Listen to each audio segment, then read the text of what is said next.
Hello மக்களே, welcome to RJ Tamil audio novels. நான் தான் உங்கள் ஆர்ஜே. என்னுடைய கதைகளை கேட்டு மகிழ என்னுடைய சேனலை சப்ஸ்கிரைப் செய்து கொள்ளுங்கள். இப்போ வாங்க கதைக்குள்ள போகலாம். கதையின் பெயர் அவனதிகாரம். அத்தியாயம் 16.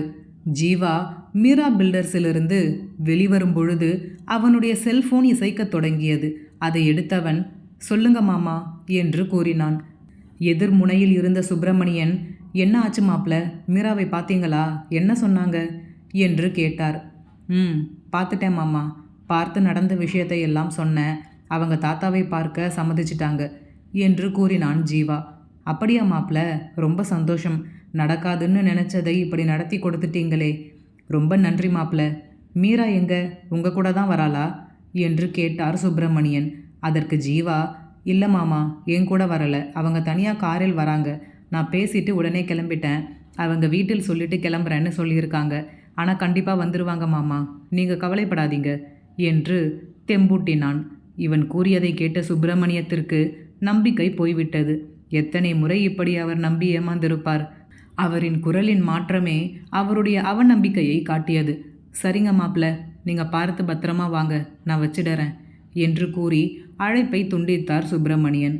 அவரின் குரல் மாற்றத்தை உணர்ந்த ஜீவாவும் நம்மால் வேறு என்ன செய்ய முடியும் என்று விட்டுவிட்டான். பிறகு ஜீவா தன் பயணத்தை மேற்கொண்டு மருத்துவமனையை அடைந்தான். மீரா வரும் விஷயத்தை அறிந்த மரகதமும் லட்சுமியும் உடனே மருத்துவமனையை நோக்கி விரைந்தனர். ஆகையால் தற்பொழுது மருத்துவமனையில் சுப்பிரமணியன், மரகதம், லட்சுமி மூவருமே காத்திருந்தனர். ஜீவா வந்தடைந்ததும், மரகதம் பாட்டி, என்னையா நீதான் மீராவை கூப்பிட்டு வரப்போறதா சுப்பிரமணி சொன்னா, எங்க மீராவை காணும் என்று ஏமாற்றமாக கேட்டார். அதற்கு ஜீவா சிரித்த முகமாக, வராங்க பாட்டி, நான் விஷயத்தை சொல்லிட்டு ஹாஸ்பிட்டலில் ஏதாவது தேவைப்படும்னு சீக்கிரம் வந்துட்டேன். அவங்க பின்னாடி காரில் கிளம்பி வருவதாக சொன்னாங்க. நான் ஃபோன் பண்ணி விசாரிச்சிட்டேன், அவங்க வந்துட்டு இருக்காங்க, கவலைப்படாதீங்க என்று ஆறுதலாக கூறினான். மரகதம், நீ சொல்கிறது நிஜம்தானப்பா, கண்டிப்பாக மீரா வந்துருவாள்ல என்று ஆவலாக கேட்டார். கண்டிப்பாக உங்கள் பொண்ணு வரப்போகிறாங்க பாட்டி, நீங்கள் அவங்களை பார்க்க தான் போகிறீங்க. ஆனால் உங்கள் எல்லார்கிட்டையும் நான் ஒரு விஷயம் சொல்லணும் என்று கூறி அனைவரின் முகத்தையும் பார்த்தான். அனைவரும் எங்கே மீரா வரமாட்டாள் என்று கூறப்போகிறானோ என்னும் விதமாக ஜீவாவையே பார்த்து கொண்டிருந்தனர். அவர்களின் தவிப்பை உணர்ந்த ஜீவா, நீங்கள் எல்லாம் நினைக்கிற மாதிரி எதுவும் இல்லை, நான் சொல்லப்போகிற விஷயமே வேற என்று கூறினான். சுப்பிரமணி, என்ன மாப்ள, எதுவாக இருந்தாலும் பரவாயில்லை சொல்லுங்க என்று கூறினார். மாமா, அது என்று சற்று தயக்கமாக ஆரம்பித்தான் ஜீவா. மரகதம் பாட்டி, எதுவாக இருந்தாலும் மறைக்காமல் சொல்லிடுயா. நீ போய் பார்த்த இடத்தில் எதுவும் பிரச்சனை ஆயிடுச்சா, மீரா வரமாட்டேன்னு சொல்லிடுச்சா, எதுவாக இருந்தாலும் பரவாயில்ல சொல்லு என்று பேரனின் கைகளை பிடித்து கொண்டு கண்ணீர் மல்க கூறினார். ஜீவா, ஐயோ பாட்டி, அழுகாதீங்க, அப்படியெல்லாம் எதுவும் இல்லை, மீரா கண்டிப்பாக வராங்க. அதற்கு லட்சுமி, அப்புறம் ஏன் மாப்பிள்ள தயங்குறீங்க, என்னன்னு சொல்லுங்க என்று ஜீவாவை ஊக்குவித்தார். ஜீவா அங்கு தனக்கும் அபிமன்யுவிற்கும் நடந்த பேச்சுவார்த்தை அனைத்தையும் கூறினான். ஆனால் அவன் மரியாதை குறைவாக நடந்து கொண்டதை மட்டும் இவர்களிடம் கூறாமல் மறைத்து விட்டான். ஏனெனில் இவர்களுக்கு அபிமன்யு ஜீவாவை மரியாதை குறைவாக நடத்தியது தெரிந்தால் வருத்தப்படுவார்கள் என்று எண்ணினான் ஜீவா. அது உண்மையும் தானே. இவன் கூறிய அனைத்தையும் கேட்ட மற்ற மூவரும் சிலை என அசையாமல் நின்றுவிட்டனர்.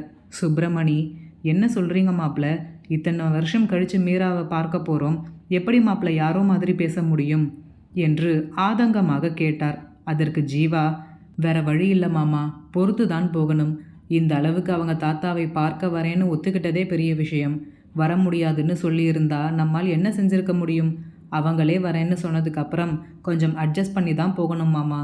நமக்கு இப்போ முக்கியம் அவங்க தாத்தாவை பார்க்கணும், தாத்தா ஆபத்து கட்டத்தில் இருந்து வெளிவரணும், அவ்வளவுதான். மற்றபடி அவங்களுடைய உறவு கிடைக்குதா கிடைக்கலையா என்பது இப்போ முக்கியமில்லை மாமா என்று கூறினான். சுப்பிரமணி மரகதம் பாட்டியின் முகத்தை பார்த்தார். மரகதம் பாட்டி எந்த ஒரு பதிலும் கூறும் நிலையில் இல்லை. பாவம், அவர் என்னதான் செய்வார்? ஒரு பக்கம் தாலி கட்டிய கணவன், மற்றொரு பக்கம் தான் பெற்ற மகள், யார் முக்கியம் என்று நினைப்பார்? இதுவரை இனிமேல் நாம் பார்க்கவே முடியாது, பேசவே முடியாது என்று எண்ணிய மகளை இப்பொழுது இன்னும் சற்று நேரத்தில் நேரில் காணப்போகிறார். இவ்வளவு நாள் அவர் காத்திருந்த காத்திருப்புக்கு எந்த ஒரு மதிப்பும் இல்லாமல் போனது. ஜீவா கூறியதை கேட்டவுடன்.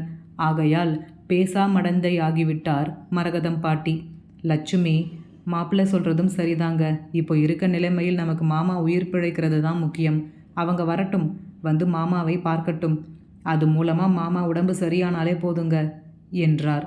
சுப்பிரமணி, சரிங்க மாப்பிள்ள, வரட்டும், நடக்கிறது நடக்கட்டும் என்று கூறிவிட்டு சோர்வாக சென்று அருகில் இருந்த நாற்காலியில் அமர்ந்தார். மரகதம் பாட்டி எதை பற்றியும் யோசிக்கும் நிலையிலோ பேசும் நிலையிலோ இல்லை.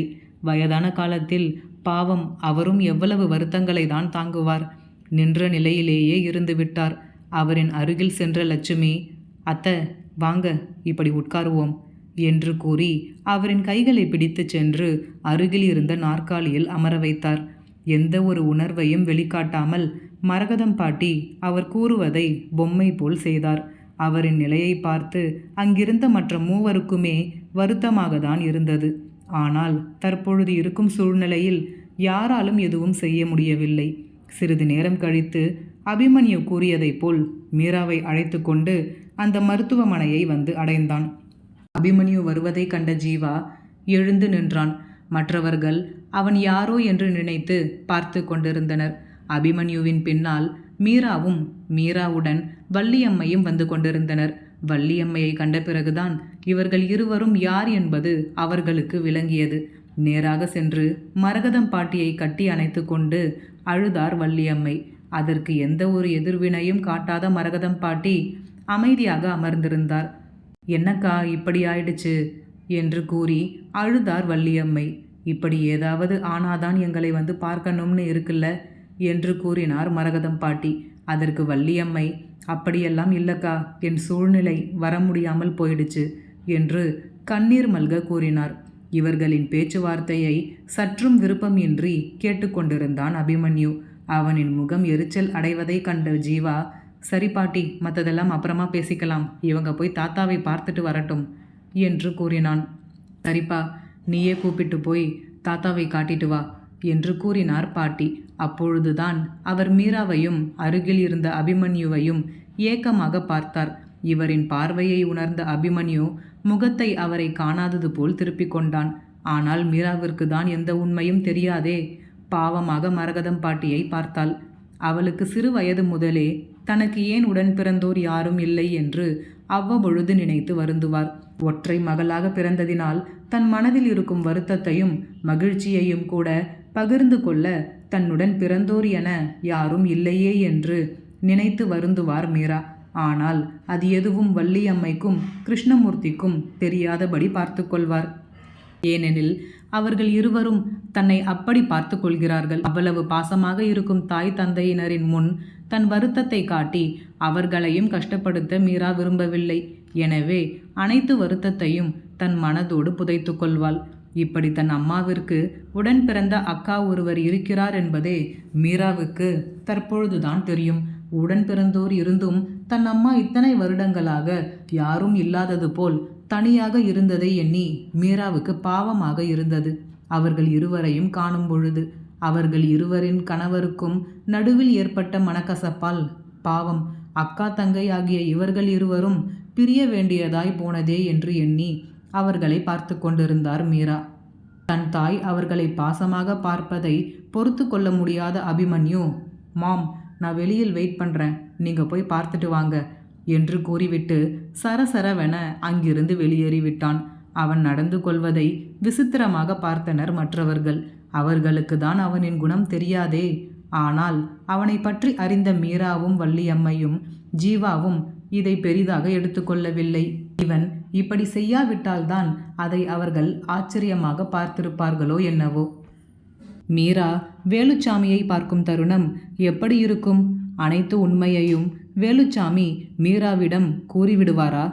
அப்படி உண்மை அறிந்தால் மீராவின் முடிவு என்னவாக இருக்கும்?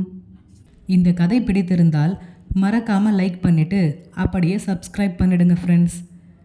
மீண்டும் அடுத்த அத்தியாயத்தில் சந்திப்போம். நன்றி.